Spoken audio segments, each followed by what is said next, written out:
Hello there.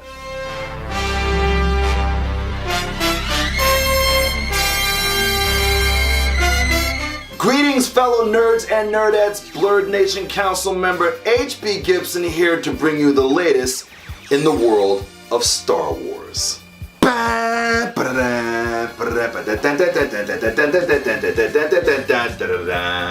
First and foremost, I want to thank everybody for taking the time to watch this video. If you like what you see, if you like the new content that we're putting up here on the council, please hit that subscribe button. Please hit that bell button. Please hit the like button because you like it. If you hit that bell icon, you'll get notification of brand new content.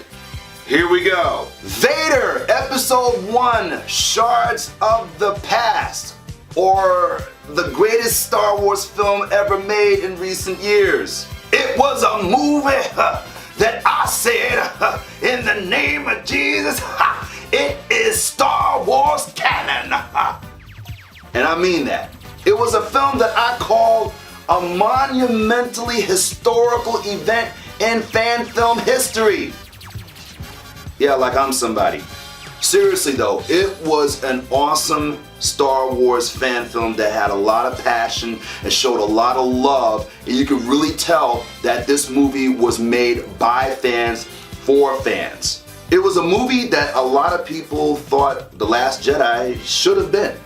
And after the disappointment of The Last Jedi, fans just clamored to this site, to this channel, Star Wars Theory, to watch this phenomenal movie by Mr. Twos. That's his name, Twos. At first I thought his name was Star Wars Theory. When the film was released, fans all over the world were like, no, seriously, this was a true Darth Vader film. The way we see Vader, the way we feel about Vader, what we know about Vader was expressed from end to end in this movie. I don't care what nobody says, it's canon to me. I hereby make it canon. So here's what happened. According to Twos, he got in contact with an employee over at Lucasfilm about what the ramifications and specifics and rules to making a fan film. What could he do? What could he not do? What were the rules? How can I make a fan film without getting in trouble? This fan film is going to be featuring characters that are owned by Lucasfilm, licensed IPs. So Lucasfilm told Twos, you can make the film, but you can't monetize it. You can't crowdfund it because that would be considered income. Other than that, go for it. So he went for it and did the dopest thing ever. Vader, Episode 1, Shards of the Past. And fans went crazy over it. There's even a reaction video of a crowd in a theater watching the movie just cheering and standing up, and they're like, now if you've seen Vader, Episode 1, Shards of the Past, you know what we're talking about. The movie was phenomenal. So the film was released, and Star Wars fans were excited and enthralled and entertained and was like, yo, this is dope. And then from out of nowhere, without any prior notice, Warner Chappell, Disney Music Group, hit Star Wars Theory with a copyright claim for Vader, Episode 1, Shards of the Past. Started running ads on it and everything and started collecting money. It was messed up. Fans went ballistic because guess what? Star Wars fans, as vicious as they can be, they're very, very supportive and protective of their galaxy far, far away. They all got together and rallied behind Twos and got in contact with Lucasfilm and saying, hey, you hit my man with a copyright claim. What's up with that? After you done told him you can't monetize it, you can't crowdfund it, he busted his behind and actually gave us a good Star Wars movie, and y'all hit him with a copyright claim. Y'all wrong. Wrong, y'all wrong. There was a tremor in the Force, y'all. And because of the fans, the Force was put back in balance. Why? Because Lucasfilm turned around and was like, yo, Disney, yo, ease off my man. And probably for the first time in fan film YouTube history, the copyright claim was rolled back. But then again, it's probably happened before. but not of this magnitude.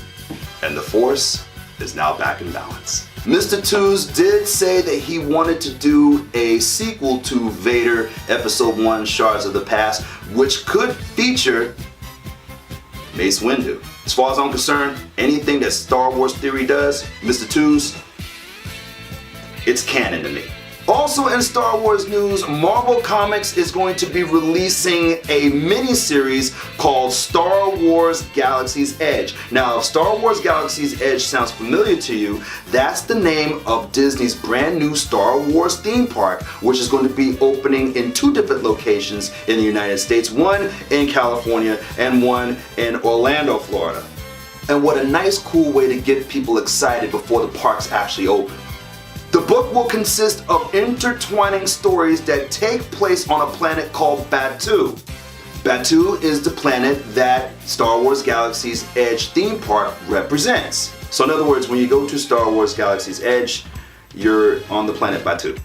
And anything that happens in the Star Wars universe, whether it's a television show or a movie or a comic book, has a direct effect, canon-wise, on the goings-on at the theme park. To make a long story short, the theme park is canon.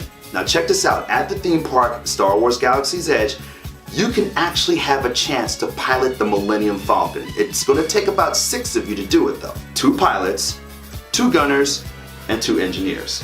And depending upon how you do in the mission, is how everybody else receives you in the park. So if you pass the mission, you're heralded as heroes throughout the entire park. It's supposed to be some kind of facial recognition technology where you're actually recognized throughout the park. So say for example, you and your crew do a really good job in piloting the Millennium Falcon. You're heralded as heroes and your reputation precedes you throughout the entire park. That means you get pulled over by stormtroopers and you actually might get a free drink at the cantina. I don't think that will actually happen, don't quote me on that, but it would be kind of cool. And if you don't do very well in the Millennium Falcon mission, yeah, your reputation will be going around the park. Hopefully they won't be too cruel and bully you or anything like that. You know? It would be kind of embarrassing knowing that you and your friends flew the Millennium Falcon and crashed into everything and they laugh at you throughout the entire park. You're gonna kind of want to leave, aren't you? Well, that's it, nerds and nerdettes. What do you think? Are you excited about the new Marvel comic book, Star Wars Galaxy's Edge, which is going to be directly linked to the opening of the Star Wars Galaxy's Edge theme parks in California and in Florida? Yes, no, maybe so. Talk about it in the comments below. Also in the comments below, be sure to click our Discord link so we can continue the conversation and talk about good old Star Wars. If you want to get involved in our giveaways, please hit that link at the bottom at bleem.io. Also click the link that will take you to my channel, HB Gibson's The X Zone, as well as Kenimation featuring council member Kendrick Grey and also Matthew V. Haynes. I'm HB Gibson, and the council has spoken. The Force will be with you, always.